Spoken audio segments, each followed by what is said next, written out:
Hi friends. கடந்த வீடியோவில் நம்ம ஃபியூச்சர் பெர்ஃபெக்ட் கண்டினியூஸ் எங்கெல்லாம் பயன்படுத்தலாம்னு பார்த்தோம். இனி நம்ம பார்க்க போகிறது எதிர்கால செயல்களை குறிக்கும் அதாவது மற்ற முறைகள் இருக்குது. என்னென்ன முறைகள்னு பார்த்தீங்கன்னா, ஃபர்ஸ்ட் வந்து கோயிங் டூன்னு ஒரு முறை இருக்குது.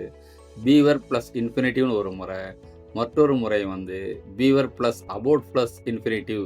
இவங்களை பற்றி தான் நம்ம இன்றைக்கி என்ன பார்க்க போகிறோன்னு பார்த்தீங்கன்னா, கோயிங் டு மட்டும் பார்க்குறேன் இன்றைக்கி. இப்போது கோ என்றாலே நமக்கு தமிழில் என்ன பொருள் வரும், என்ன உச்சரிப்பு வரும், போ என்ற உச்சரிப்பு வருது இல்லையா? அதே போல் கோயிங் டு பயன்படுத்தும் வாக்கியங்கள்லாம் போ என்ற உச்சரிப்பு வரும். இதுதான் நீங்கள் மெயினாக பார்க்கணும். இப்போ ஃபஸ்ட்டு யூசேஜ் என்னன்னு பார்த்தீங்கன்னா, நடக்கும் என்று எதிர்பார்க்கப்படுவதை தெரிவிக்க. எக்ஸாம்பிள்னா பார்த்தீங்கன்னா, the tyre of your bicycle has bulged, it is going to burst. அது வெடிக்கப் போகிறது. இதில் பார்த்தீங்கன்னா இந்த போகிறது வருது பாருங்கள், போன்ற ப்ரொனன்சியேஷன் வருது இல்லையா தமிழில், அதுதான். அடுத்த யூசேஜ் என்னான்னு பார்த்தீங்கன்னா, முடிவெடுக்கப்பட்ட செயலை தெரிவிக்க. உங்கள் நண்பர் உங்களை பார்த்து சொல்கிறாரு, யுவர் பைக் இஸ் டர்ட்டின்னு சொல்கிறாரு. அதுக்கு நீங்கள் என்ன சொல்லுவீங்க?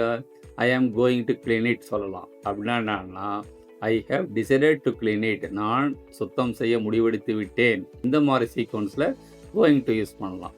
அடுத்த வீடியோவில் நாம் பீவர் ப்ளஸ் இன்ஃபினிட்டிவ் மற்றும் be verb plus about plus infinitive உபயோகங்களை பற்றி பார்க்கலாம். இந்த வீடியோ உங்களுக்கு பிடிச்சிருந்தால் லைக் பண்ணுங்கள், ஷேர் பண்ணுங்கள், உங்கள் கருத்துக்களை கமெண்ட்டில் தெரிவிங்க.